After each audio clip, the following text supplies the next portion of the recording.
Ô Saint-Esprit, je viens de la louange, les yeux fermés, doucement adorés. La question du kidnapping et de la violence sont devenues une industrie, une véritable industrie. Et là, les politiciens sont en tête de liste de cette industrie, on connaît l'histoire. Les dirigeants nationaux qui n'assument pas leurs responsabilités font partie de cette liste. Les trafiquants d'armes, les commerçants de toutes sortes font partie de cette liste. Les commerçants à divers niveaux.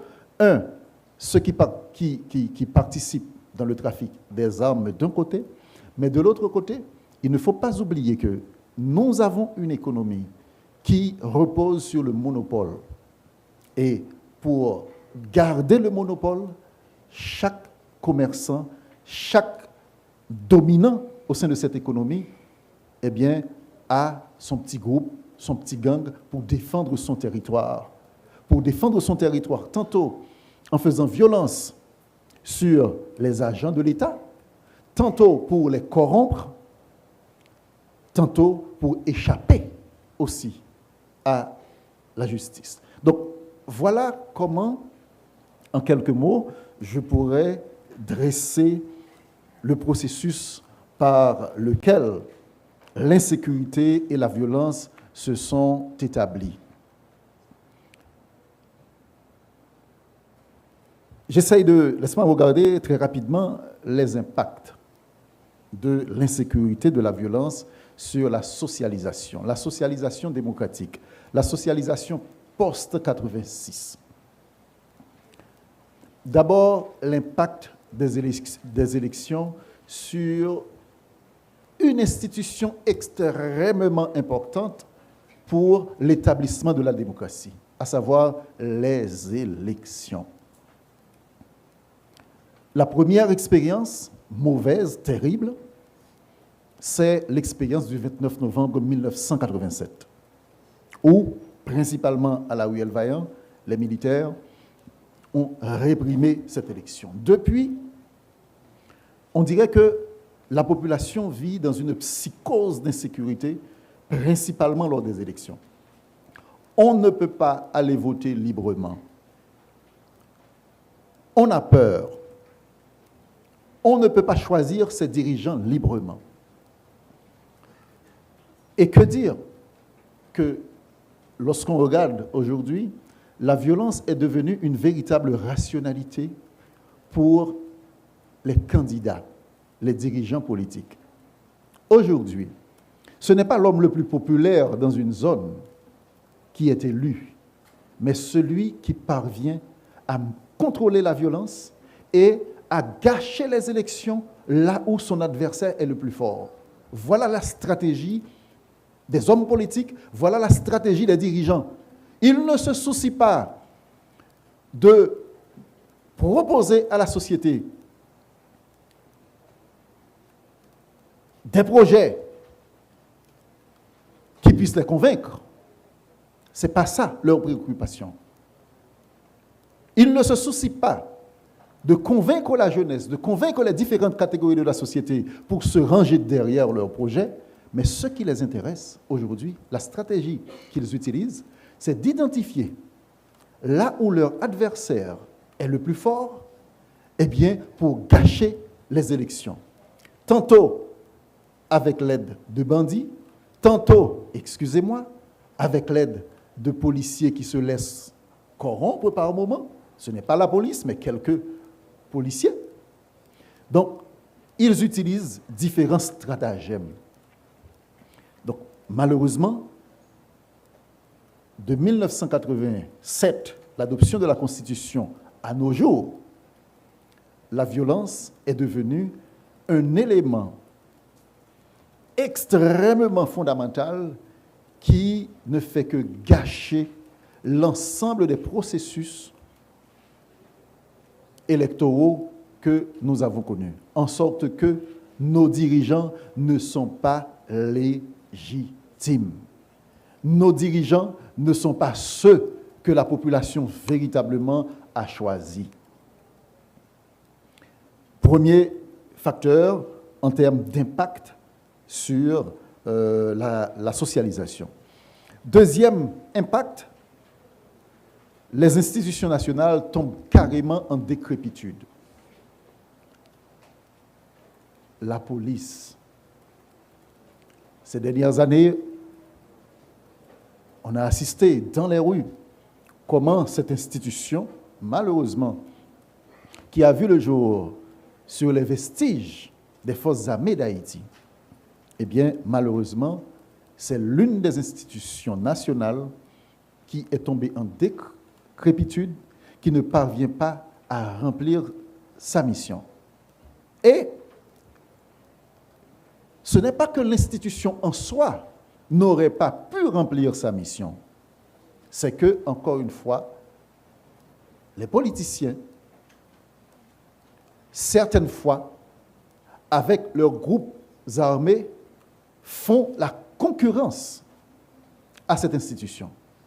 Et de là, il y a tant de policiers, malheureusement, qui ont laissé leur peau, et tantôt, ces politiciens sont parvenus même à infiltrer la police. De l'autre côté, la justice. La violence est utilisée non seulement pour gagner les élections, mais la violence est utilisée aussi pour instrumentaliser la justice, pour faire pression sur les agents de l'État pour qu'ils puissent continuer avec les pratiques de corruption. Il faut nécessairement lier la violence à la corruption. Qui aujourd'hui, quel dirigeant, ancien dirigeant de l'État aujourd'hui, accepte de rendre compte? Personne n'accepte de rendre compte. Et pour ne pas rendre compte, on utilise la violence. De l'autre côté, troisième élément qu'il conviendrait d'analyser, l'impact de la violence sur l'éducation et la culture. Les jours de classe sont de plus en plus réduits. Autrement dit, la performance des élèves, la performance des étudiants, sans compter les conditions d'apprentissage aujourd'hui. À la faculté des sciences humaines où j'enseigne, je dois le dire, c'est un élément extrêmement terrible à observer. Il m'arrive d'arriver très tôt, 7 heures du matin, 7h moins 10, pour enseigner mes cours.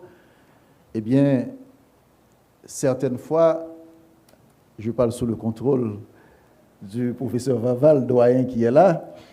L'image, c'est une réalité, ne va pas le choquer. Les salles de cours, dortoirs, ne sont pas encore vidées.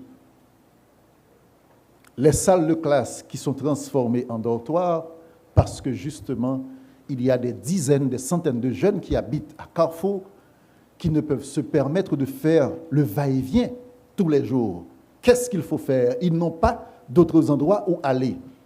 Eh bien, ils dorment dans des conditions de fortune, dans des conditions extrêmement difficiles à la faculté. Les salles de cours sont transformées en dortoirs. Autrement dit, les conditions d'apprentissage, les conditions d'études sont devenues extrêmement difficiles avec la question de l'insécurité. Les activités socioculturelles, sportives et religieuses. Combien de fois les religieux de toutes les confessions, les prêtres, les sœurs, les pasteurs des différentes églises, combien de fois, au sein des églises même, ces gens-là ne sont pas intervenus? Même les pratiques religieuses subissent des coups extrêmement durs à partir de la violence. Les activités socioculturelles de loisirs, combien de championnats de football, combien de soirées festives s'organisent Et que dire de certaines traditions en termes de jeux qui disparaissent? Donc, l'éducation et la culture aussi subissent les impacts de la violence. J'ai entendu le professeur Vaval parler des réseaux sociaux tout à l'heure. Les réseaux sociaux sont devenus un terrain de propagande de la violence. Ce n'est pas nécessaire de répéter les conseils qu'il a donnés tout à l'heure. C'est pour vous dire que je souscris à ce qu'il a dit. Donc, l'impact de la violence touche aussi à la migration, au déplacement de population. S'il y a déplacement de population de façon constante, comment peut-il y avoir de socialisation? Déplacement de population au niveau interne. Regardons les gens de Martissan qui vont s'établir à Carrefour. Regardons ces étudiants qui n'ont plus de domicile fixe. Comment peut-il y avoir de socialisation lorsque tout un pan de la population n'a plus de domicile fixe? Regardons ce qui s'est passé à la Plaine. Des gens qui habitent la zone depuis plusieurs générations. Je vois encore cette dame de 65-70 ans. Sa famille habite la zone, qui prenait la parole depuis 70 ans. Eh bien, elle se trouve obligée de courir, de quitter la zone. Donc, il ne saurait y avoir de socialisation dans de tels contextes. Et ensuite, si le mouvement populaire qui a sous-tendu ce mouvement démocratique de 86 à nos jours, si ce mouvement populaire, si ces jeunes dans les quartiers donc, sont autant pervertis par certains du secteur commercial, par certains hommes politiques, par certains individus de tout acabit, comment saurait-il y avoir de socialisation? Donc, les différents types, les différents modes de vivre ensemble sont impossibles à construire. Que faire? Que faire? Eh bien, la responsabilité revient d'abord à nous de l'université, à nous du secteur religieux, d'engager nos responsabilités. Au début des années 80, excusez-moi, les petites communautés de l'Église ont engagé leurs responsabilités et ont eu leur apport. Je ne dis pas c'est ce qu'il faut faire, c'est ce qu'il faut refaire. On peut se servir de ces expériences pour aller plus loin. Eh bien, on doit continuer avec ces formes de débat. On doit continuer à créer des associations, mais surtout, il ne faut pas avoir peur. Il ne faut pas avoir peur. Certains pays ont connu pire. Il ne faut pas avoir peur. La société haïtienne n'a pas encore basculé dans la guerre civile, comme ce fut le cas au Rwanda, comme ce fut le cas dans d'autres sociétés. Ils s'en sont sortis. Nous pouvons nous en sortir. D'abord, il ne faut pas avoir peur. S'organiser, discuter entre jeunes, convoquer les professeurs d'université, convoquez-moi et pourquoi pas, comme on l'a fait aujourd'hui, interpeller les dirigeants nationaux, mettez-les en face de leurs responsabilités.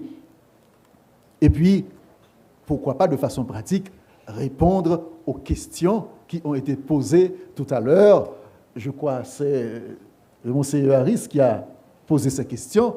Eh bien, à la fin de cette séance, de ce congrès, répondez de façon pratique sur votre manière de voir, la façon d'approcher ces questions-là, et puis la synthèse sera faite, et puis cette synthèse sera partagée au sein de la société, cela relayé à différents niveaux. Eh bien, à partir d'un certain moment, on finira par construire cette masse critique, on finira par construire ce mouvement d'ensemble pour enrayer la violence et la corruption qui est son corollaire. Je vous dis merci.